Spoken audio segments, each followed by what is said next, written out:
Live from outside the mine in Chile. Good morning, Jeffrey.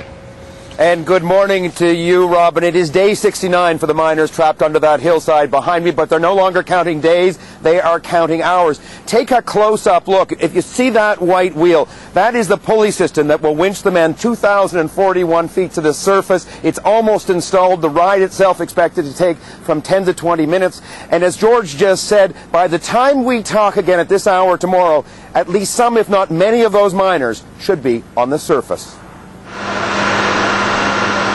It worked.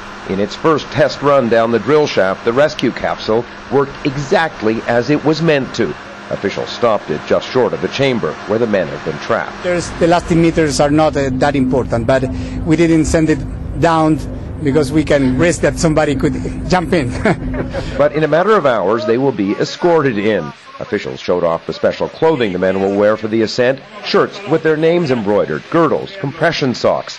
There is real concern about blood pressure changes and blood clots during the ascent, which is why the men are already being given aspirin. Today they will only drink a high-calorie liquid specially prepared for them by NASA to avoid nausea. The men are also preparing to see their loved ones again, even asking for shampoo and shoe polish to be sent down. These are some of the monitoring devices the men will wear for heartbeat and temperature. This will alert us above ground if there's a problem, he says. In the tent city outside the mine gates, a carnival atmosphere, as families and the massive international press corps here counted the hours. The Chilean government is broadcasting a 7-camera live satellite feed of the rescue for all to see.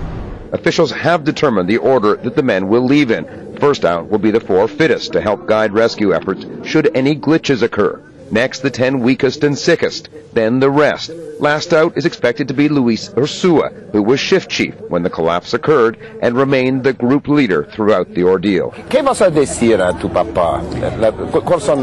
What will your first words be? Las primeras palabras. I believe at that moment there will be no words, she says, only hugs. A source at the site tells ABC News that the men spent their final day underground signing souvenir Chilean flags as a thank you to the rescue workers. They've also collected rocks and other mementos to bring up with them. Robin, I've unhooked myself from the satellite to give you a little grittier view. I want to show you what it's like here. This is really the surface of the moon. We're in the Atacama Desert of northern Chile, one of the most extreme climates on Earth, freezing cold at night and can be very hot in the daytime. And here are the gates. You can just see in the distance on the left of it a yellow crane. That is where the Plan B rescue hole was drilled. That's where the men will come out sometime later tonight. Robin, long before the media were here, there were 33 families waiting anxiously for their loved ones, and this is at one of the family camps. It's not glamorous. You have to remember this is a very poor area. These are very poor people who are suddenly in the spotlight of the world.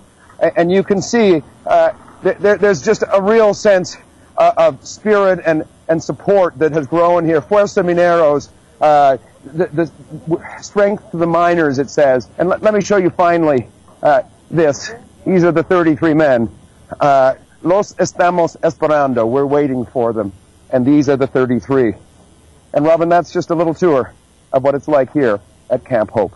All right, Jeffrey, thank you so much. Really gives us a better sense of the scene.